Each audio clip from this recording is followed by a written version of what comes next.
Welcome to Lynn Cullen Live. Talk radio without the static. Email your questions and comments to lynn@pghcitypaper.com. And now your host, Lynn Cullen. Woo! Hi. Anything happen while I was gone? God knows I wouldn't know. By the way, I recommend tuning out. I believe Timothy Leary did the same thing some 50 years ago, and he came to a bad end. But I do recommend tuning out for whatever length of time you're able. It is rejuvenating. And I sit here, a new woman, and I intend to keep her, actually. She's a lot more laid back, a lot less prone to rage and overreaction. And I guess the test will be if I can if I can keep her here, I can keep her anywhere. So we're gonna give it a shot. But I did learn that being on top of the news is really overrated. It happens whether you're observing or not, and the impact on you is ameliorated somewhat by ingesting it at your own speed, in your own time. And I'll tell you what I did was I eschewed, I love that word, always say gesundheit after it, I eschewed social media. So that I, who was prone to checking Twitter 15, 20 times a day, easy, didn't look at it once in a month. Granted, the shortest month of the year, but did not look. And I hazarded a look this weekend and was reminded of why it was a good idea not to look. I guess what I learned is it's up to me and each individual to sort of withstand the constant onslaught in their own manner. But by virtue of my job, I felt I had no choice. And what is going to ensue here is an experiment, I guess, as to whether or not it is possible for me to continue to do a program like this, but not check my Twitter account 15, 20 times a day. We'll see. Every day that I've driven in to do the show in the past, I have listened on my satellite radio to CNN, MSNBC. So the whole way in, I'm ingesting what I think is important stuff that I need to know up to the minute to come in and do this job. I didn't do it today. I had my own thoughts and blessed silence. And I don't know. I recommend it. So, where are we going here? I mean, it's hard to know where to start, seriously. One thing, somebody pointed out to me, I was talking to a friend and saying I was a little worried that I would find that the program and prepping for the program would pull me back into this bad place that I was when I took the month off. And understand that I took the month off deliberately to engage in some self-reflection about my present and future, and because I really felt, and I think my assessment was not incorrect, that the show, as I was doing it, was killing me. And I have chosen not to die for my job. So let's just hope that I can figure out a way to do this, and with the kind of more chill aspect and affect that I have found in my little sabbatical. Okay? Because I think what I felt, this is getting a little confessional here, and then we'll get into some meat.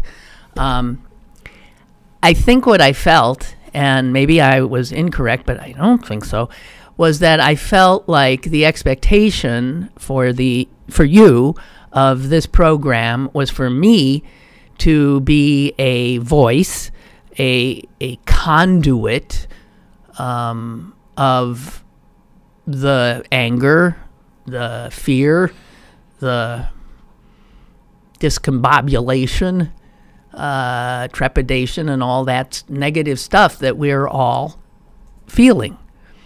And I think what I found is that being that voice and that conduit was just taking me out.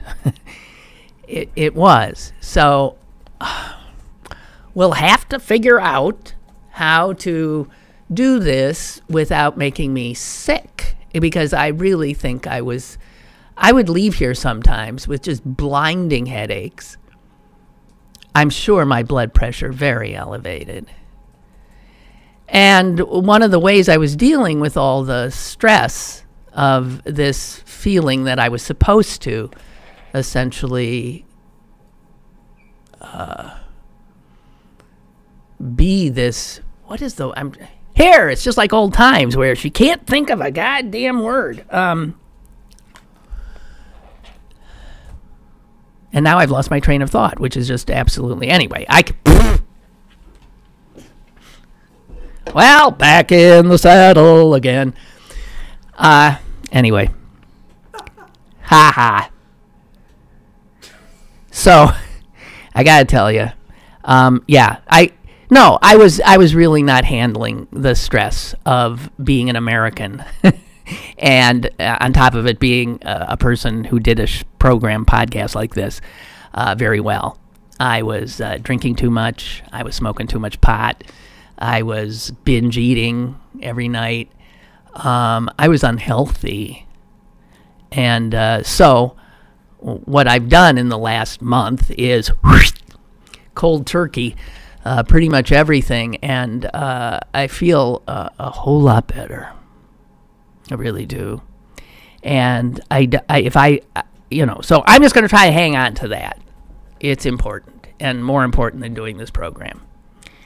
I mean, I'm a friggin' old lady, okay? I'm well past the normal retirement age, okay? 'Tis true. As you know, I'm a bit addicted to the obituary pages, and it hasn't crossed my... I haven't failed to notice. God damn it. I haven't failed to notice that at least half of the decedents who are strangely smiling at me from their obituaries are younger than I am. And, when your mortality starts to become very, very apparent, that does stuff to your head. It makes you ask questions like, and so, Lynn, what are you going to do with what little time you have remaining? Seriously. I got a young person laughing over here. That's what happens. And one of the things I came up with is I'm going to not freak myself out about things over which I have very little control. Okay? So that's my hope. Well, it's more than my hope. It's my intent.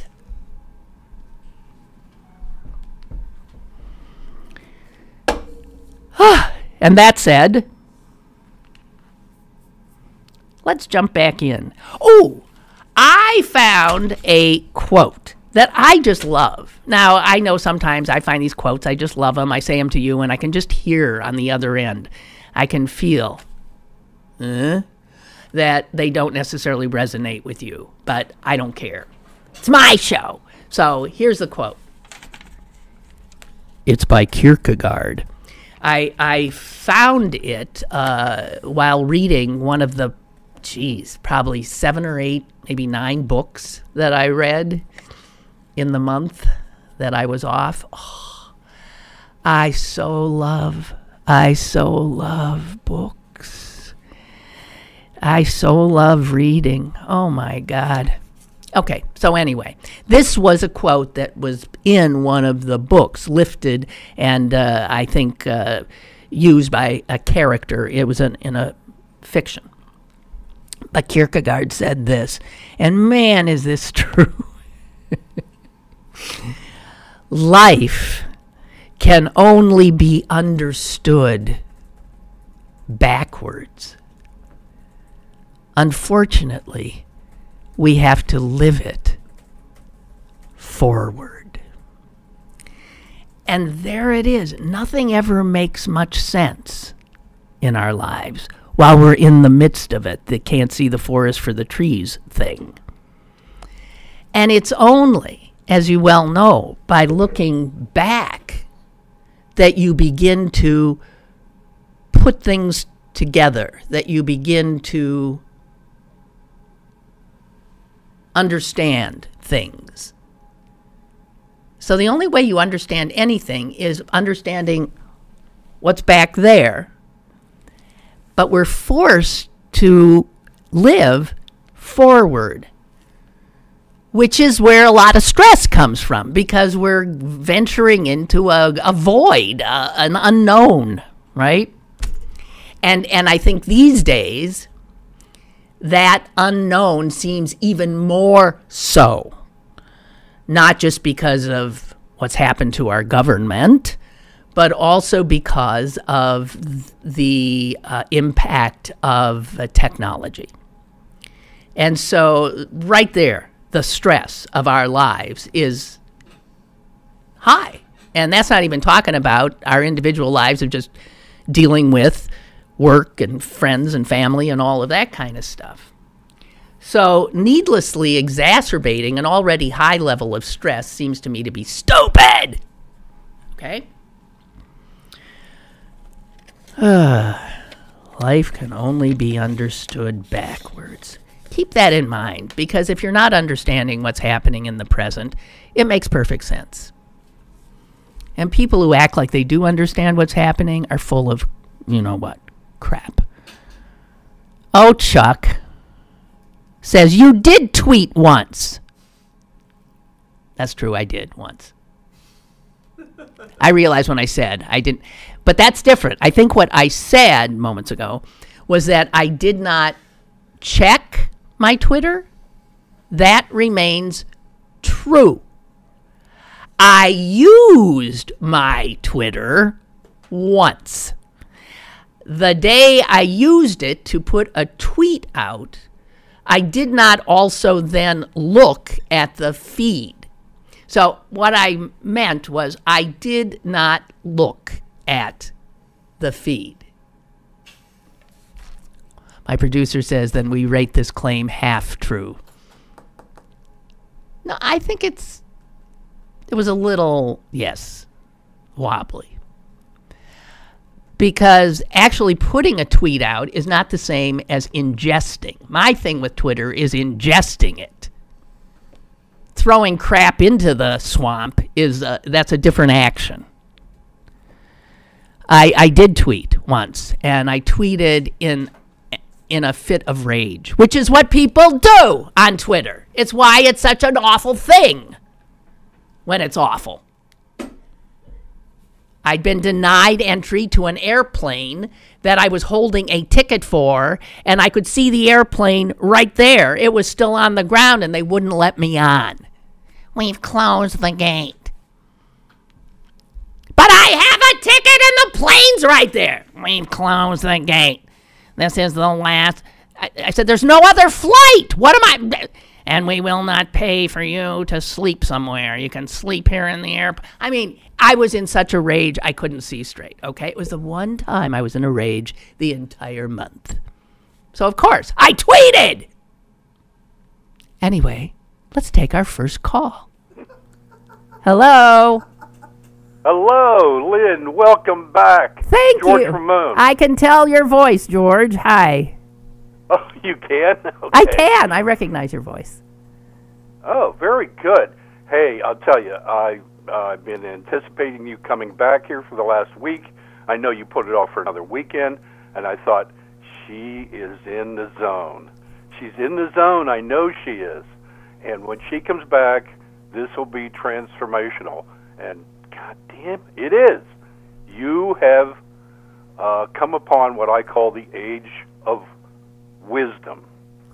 Okay. All right. Let me get off my chest here first. Okay. I'm 10 years older than you. Okay. Whoa, So okay.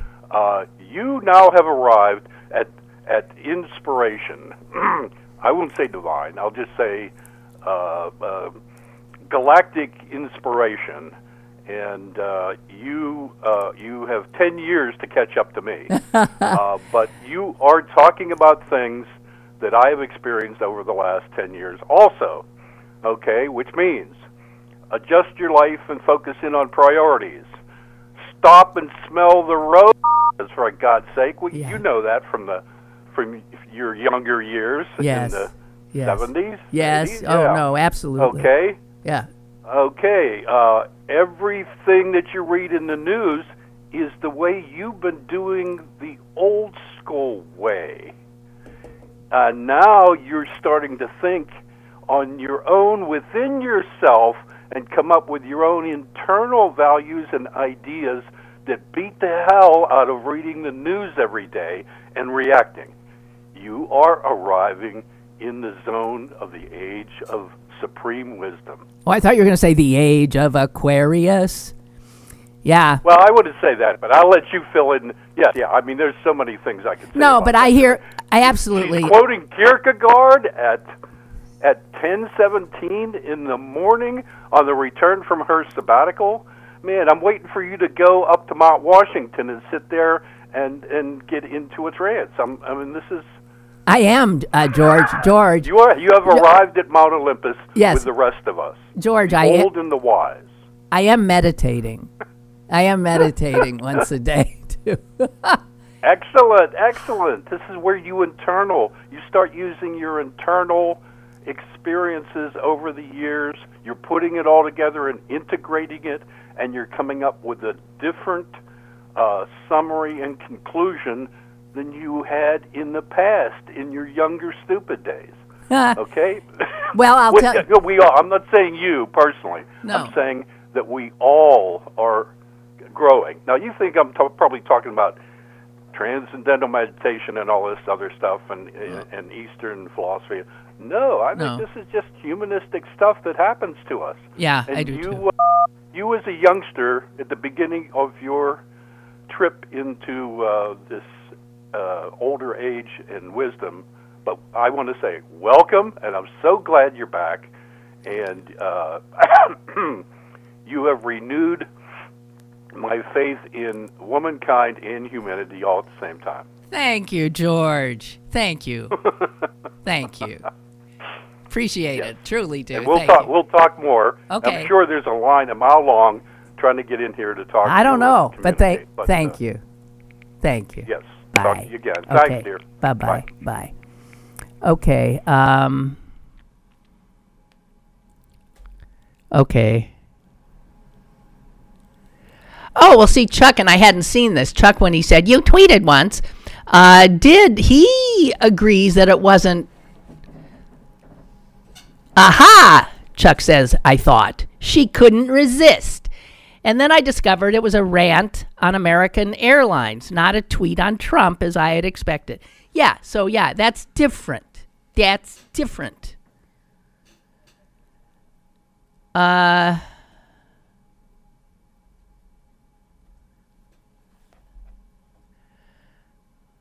Roger writes, welcome back.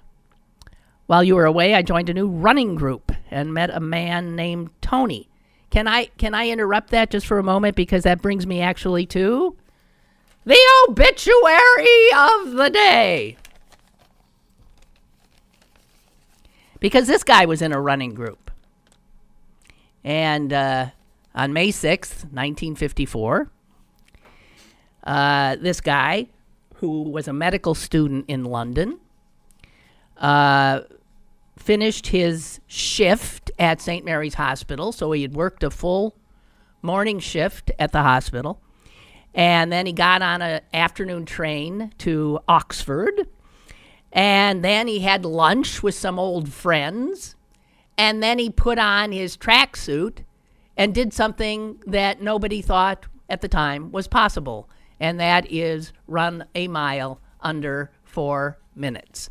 And I'm talking, of course, about Roger Bannister, who died, I guess, yesterday at the age of 88. But, yep, he ran 3:59.4. And you know what was amazing, too, about this guy?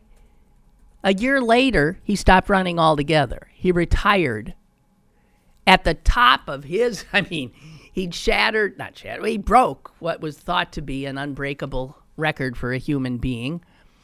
And then he decided to devote all of his energies and time to his medical profession. And he had a very long career as a neurologist, in fact. But I just wanted to note this by Sebastian Coe, who set the world record in the mile 3 different times himself. He said he broke that record while he was running 28 training miles a week. I guess that's something that a miler would not do. He was running 28 training miles a week. He did it on limited scientific knowledge with leather shoes in which the spikes alone probably weighed more than the tissue-thin shoes that sprinters wear today. He ran it on a track that speedway riders would turn up their noses at. And so far as I am concerned, says Sebastian Coe, that was one of the greatest runs of all time. And he said it even though he ran faster, Sebastian Coe. But he ran faster with training methods, with better track, with better equipment, with better everything. And the current world record, by the way, in the mile is 3 minutes, 43 seconds.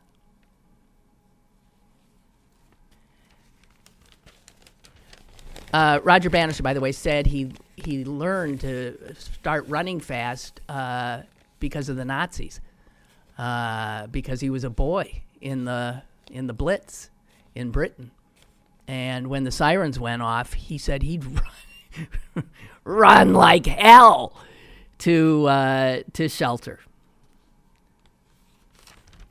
His quote was, "I imagined bombs and machine guns raining on me if I didn't go my fastest." So, Roger Bannister, by all accounts, a good man in every way. Okay, so that was Roger Bannister. Back to our Roger, who wrote, "Welcome back. While you were away, I joined a new running group and met a man named Tony. While running together, he said he started running over a year ago as he had let himself get over 200 pounds. He's a little guy, so obviously he made a smart decision. Tony found himself out of work after a long stint as a retail manager, and took advantage of newly found free time to start getting into shape.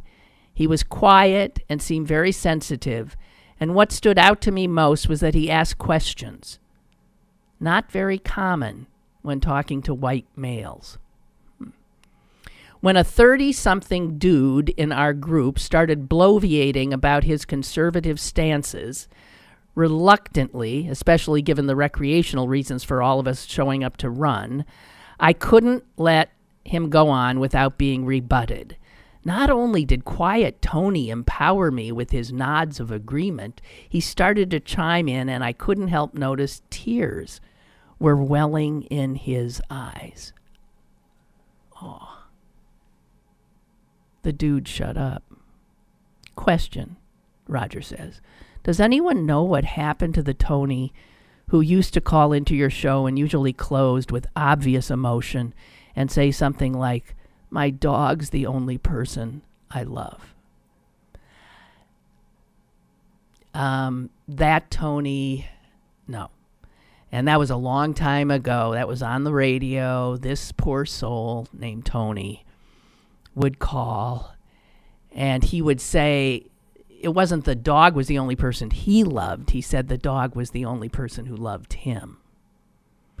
And he felt totally alone, felt that no one would ever talk to him or listen to him. And no matter how much I tried to buck him up, and you guys, the audience, tried to buck this guy up, he was resistant. People invited him to their homes on the air.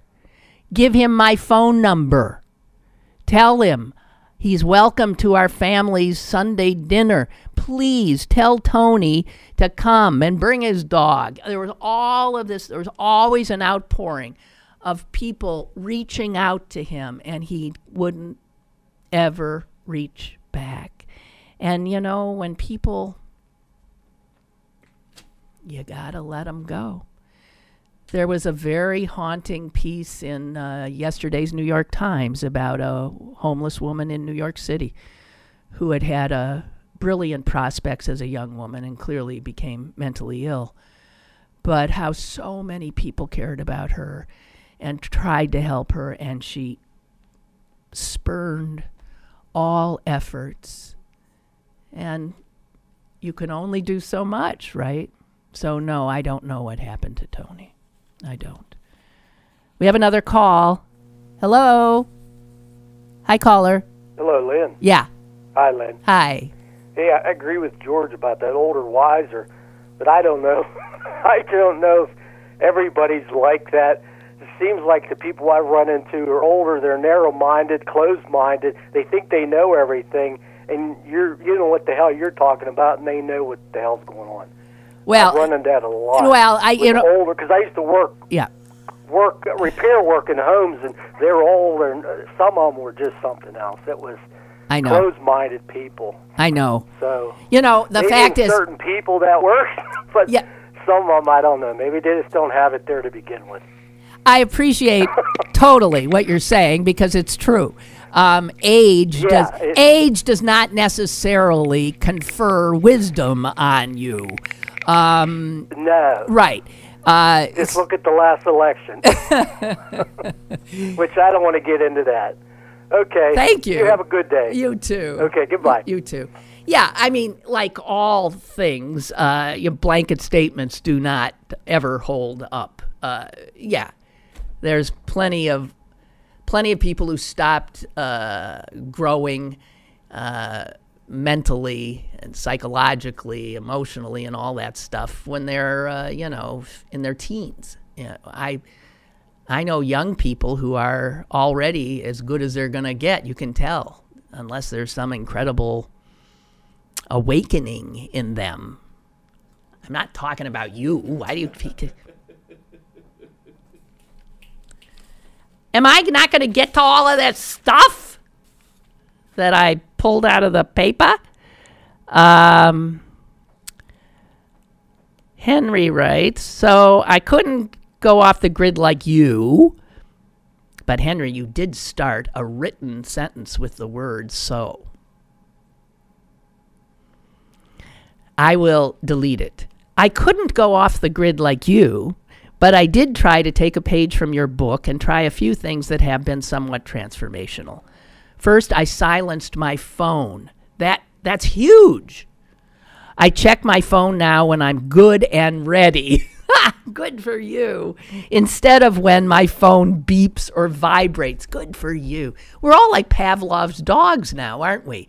This thing that we carry emits a sound, and immediately we are distracted from whatever it was we were doing. It's insane. It's insane.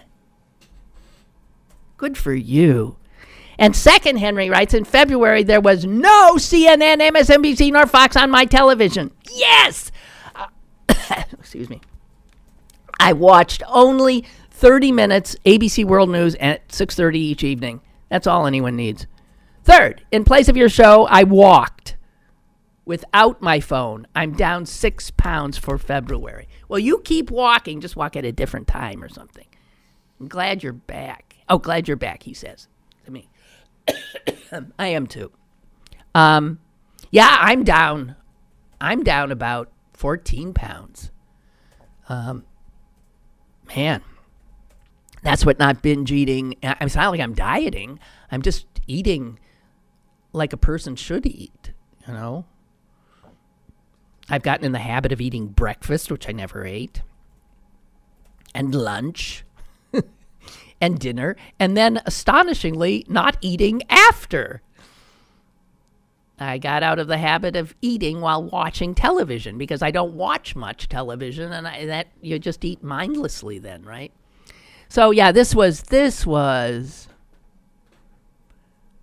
rejuvenating and wonderful, and I wish that everybody had the opportunity to do it.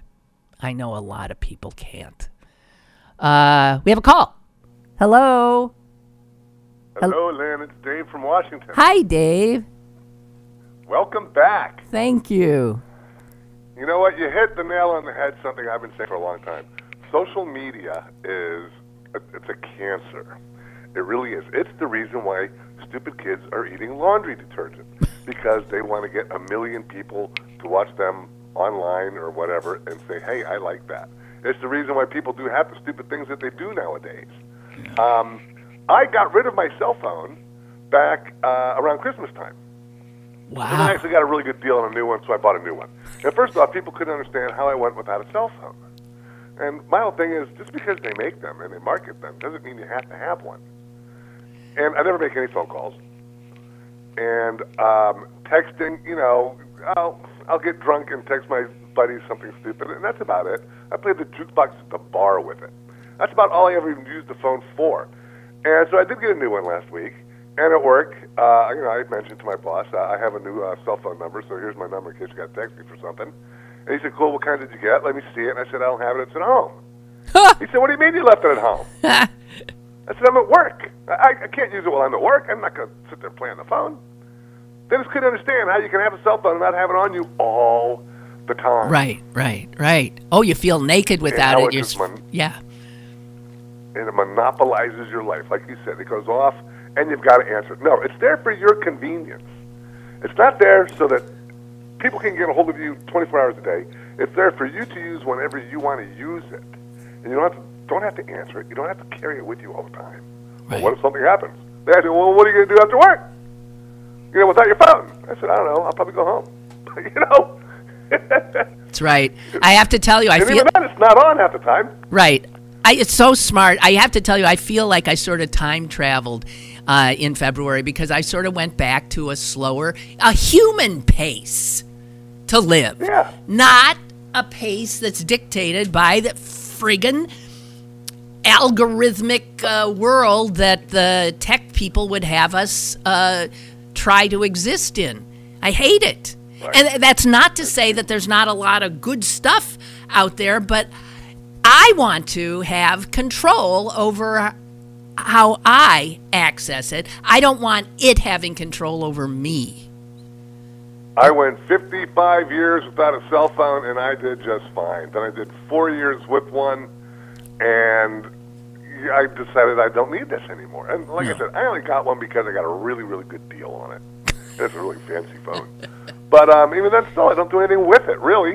It's over there. It's been charging since Saturday. I haven't even used it since Saturday. Wow.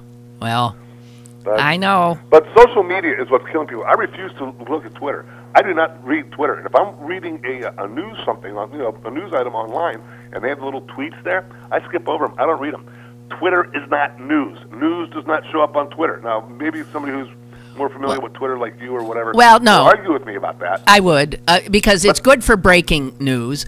And then sometimes people will link you to like a really good article. That's what I like. But in between, but the thing is in between is all of this noxious crap of people trying to take down other people, and I just it's not worth it. If it's news that's worth hearing, and you're going to find it. It doesn't. Right. It's not only going to show up on social media. You know, the fact if I see it on social media, right. A value. I'm going to disregard it. At the same time, a value that we now hold very dear in our culture and globally, I think, is this sense of immediacy. That we've got to know something immediately, that there's something to be gained somehow with immediacy. And I am here to tell you that is absolutely bullshit. Bullshit. Yep. If it's important, I will find out about it, and I'm not going to find out about it on Facebook. Thank you. Which is my... Okay. I'm not on Twitter, but I am on Facebook, and I've weaned myself from that a lot, too. Good. Anyways, it's wonderful to have you back. It's great to hear from you. Thank you. Okay. Okay. You're welcome. Bye. Thank you all for your getting a lot of emails saying welcome back. I don't hear. Thank you.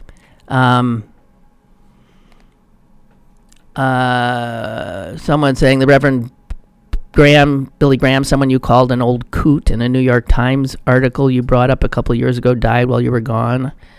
And I hope you did what you said you'd do on your show a couple of years ago, in which you brought him up in a New York Times article and avoided joining what you called the chorus of national mourning because of him forcing God down America. I'm not a fan of Billy Graham's, and I noted his death, and that was all. No. I think we have him to thank in large part for the sort of bringing on this televangelism and evangelical fervor that went from a religion to now just a political cult, it seems. And I also, his befriending of Richard Nixon, and then the tapes that came out in which Billy Graham was heard in his own unmistakable voice to utter anti-Semitic tropes. No. And another thing Billy Graham did is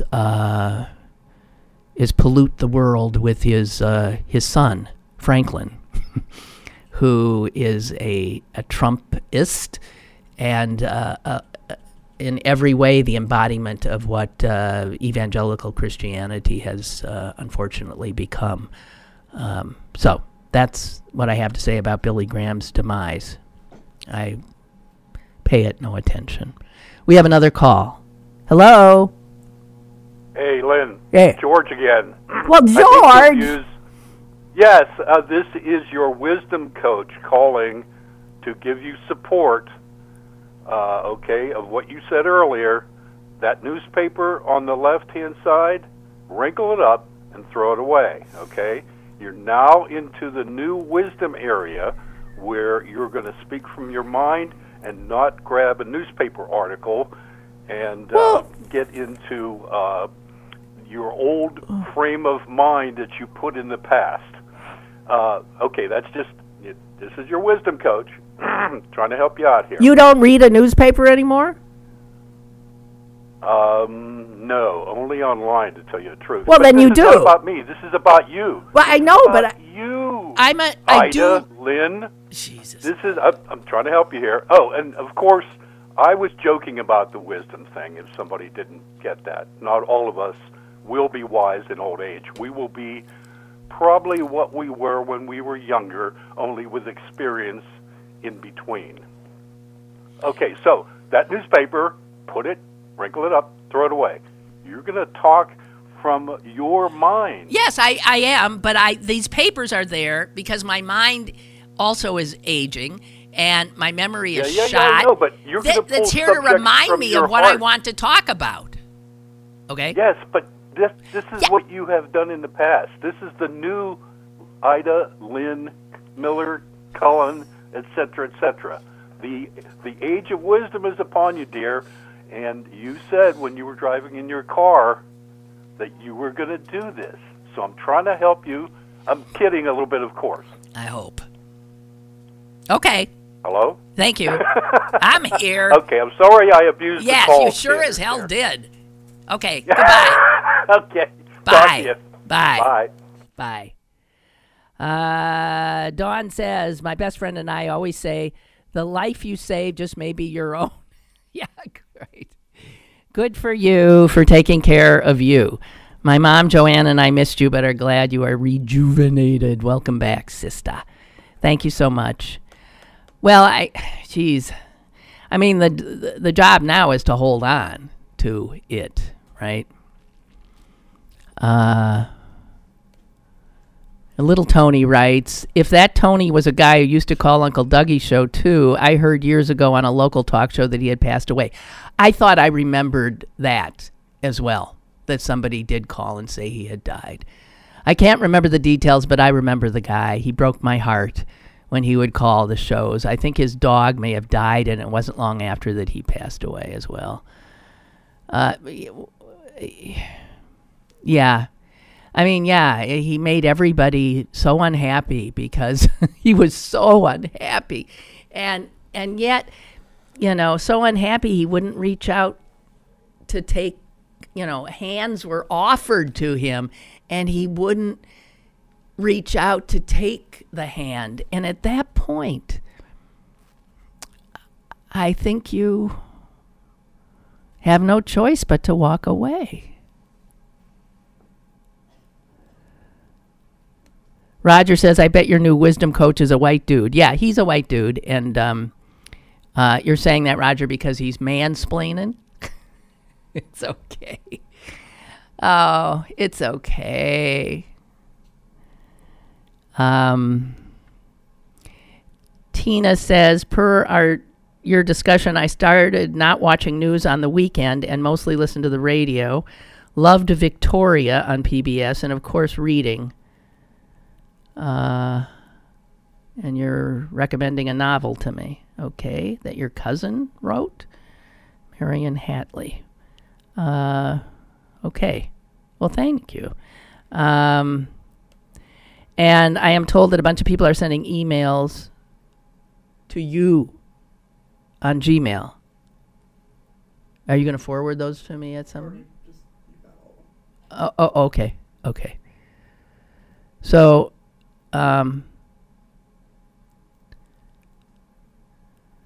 okay. Can I just say, are we ever going to get to anything? Well, maybe not.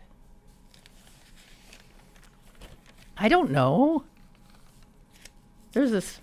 Can I just share one thing since we're talking about the horrors of, the reality of technology and us being slaves to it? I don't think that's too strong a representation of our relationship with our phones and our computers and all of that. We are in many ways slaves. And there's this rather unsettling but not surprising story. I guess it's in the New York Times today. About some new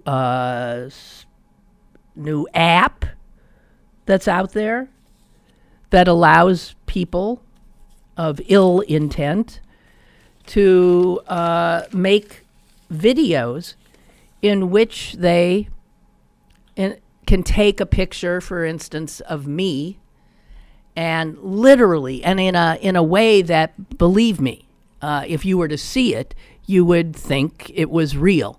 They can insert my face like in a porn video, let's say, and it doesn't look like it's photoshopped. It looks real because they did it to Michelle Obama. And anybody who has seen that has said it's just mind-blowing how real it is. So, obviously, the ability to cause unbelievable damage politically, personally, to blackmail people, if this ability is out there, and it is, it's out there, and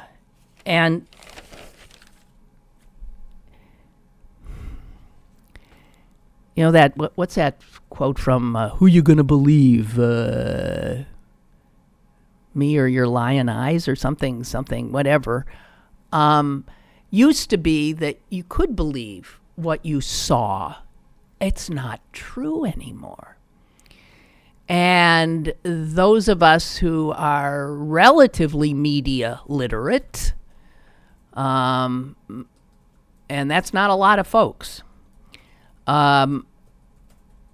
we have trouble discerning reality from fake news. And the ability to promulgate fake news, both print, photos, and now videos, is there. It is the weaponization of artificial intelligence. And unfortunately, every time some genius creates something for good, that's what's in the genius's head, there are people more than willing to take that information and use it for ill.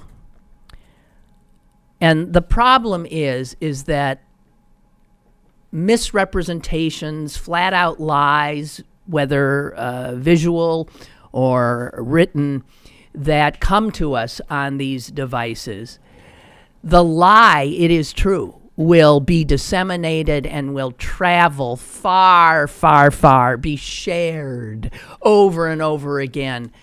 And any correction which might occur, saying that was fake, that's fake, never, ever gets the same promulgation.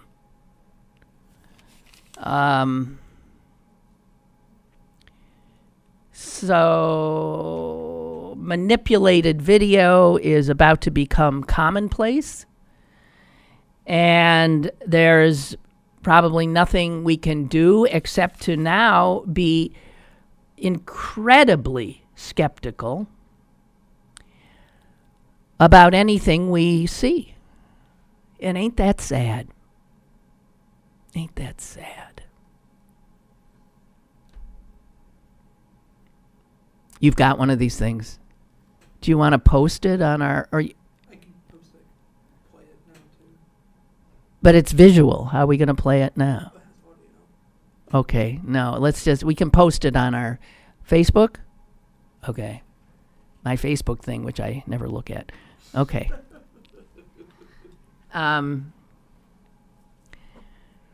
You know, these companies like Google and Facebook, they are not doing anywhere near enough to corral the force which they have unleashed.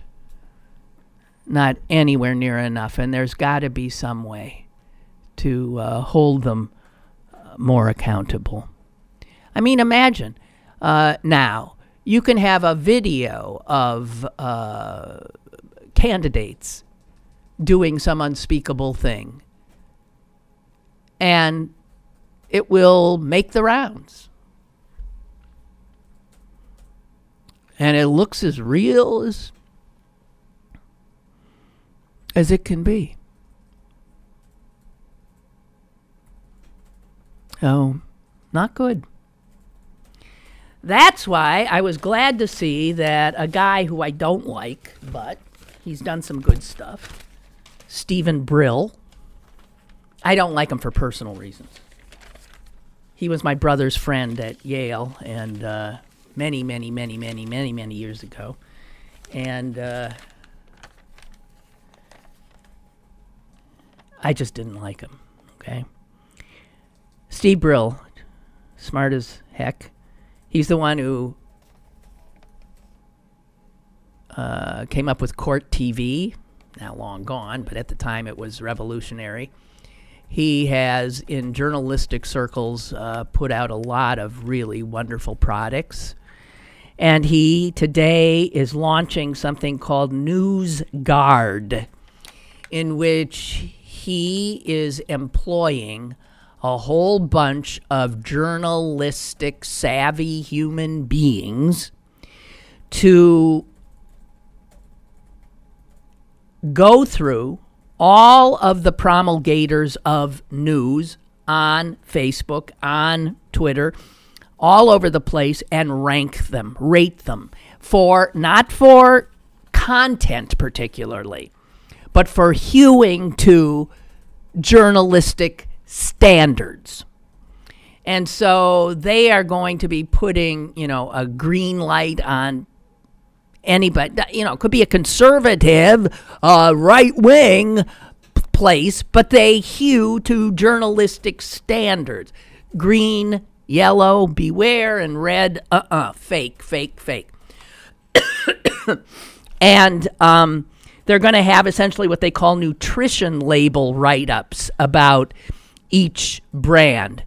And so there's some over 7,000 news brands that they are going to look through and rank, rate, and these brands account for 98% of the online news that we see. And the way they're going to fund this effort is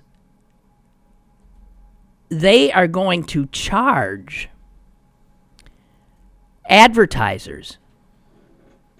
And advertisers are willing to do this because they don't want their ads on fake news sites. They want to know. So advertisers are going to step up and help fund this.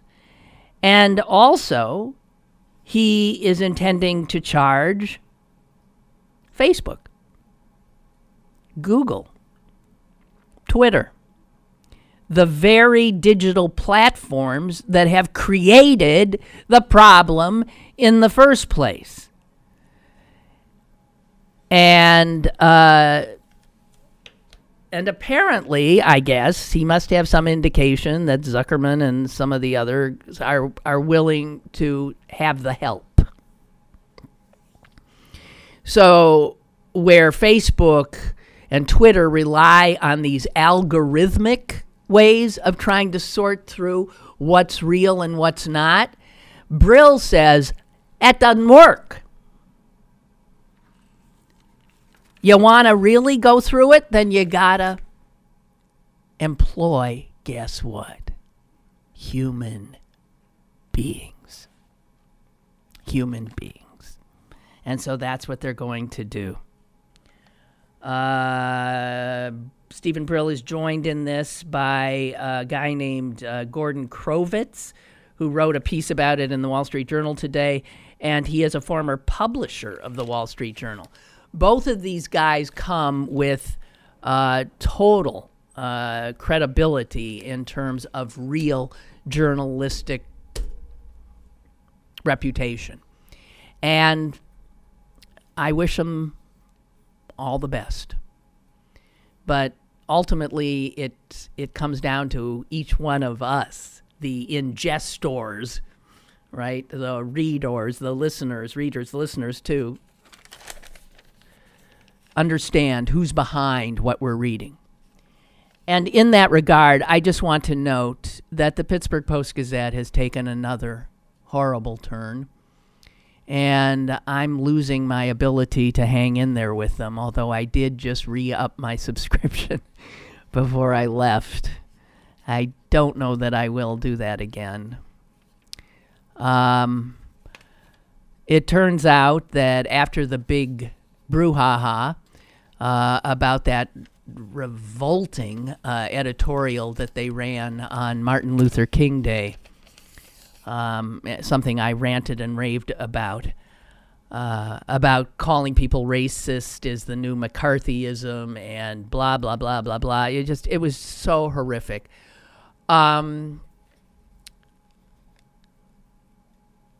Unfortunately, John Block, who is the publisher and editor-in-chief of our hometown newspaper, has doubled down.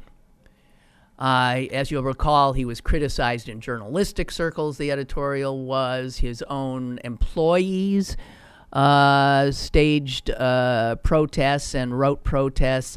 The two biggest foundations in Pittsburgh wrote about their disgust at it. His own family distanced themselves from it. And what did our publisher and editor-in-chief of the Pittsburgh Post-Gazette do? He doubled down. He has, in fact, destroyed what was left of the editorial board of the Pittsburgh Post-Gazette. He has merged it with the editorial board of his other newspaper, the Toledo Blade, and he has put in charge of this hybrid editorial board the very man who penned the noxious editorial which was run on Martin Luther King Day. That man is now overseeing our local paper's editorial content. And the only two people from the PG editorial board who are still on the board are Dan Simpson and Joe Smido. That, and John Allison, I believe. And that means that the one progressive voice and the one African-American voice that was on the board, Tony Norman, didn't make the cut.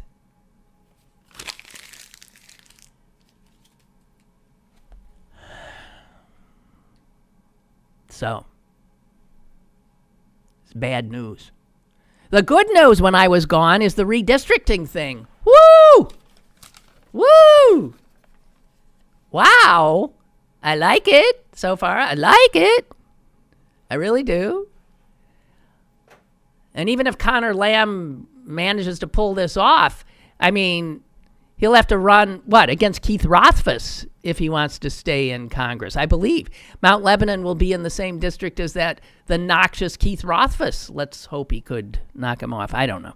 So things are a-changing, and there's some good stuff going on. I didn't have an opportunity to talk about, and a little child shall lead them, this unbelievable, for the first time, some traction happening on gun control because of kids. God bless them. Because of the children. God bless them. And it's not that the political reality has changed, but those kids are the future, and they will vote.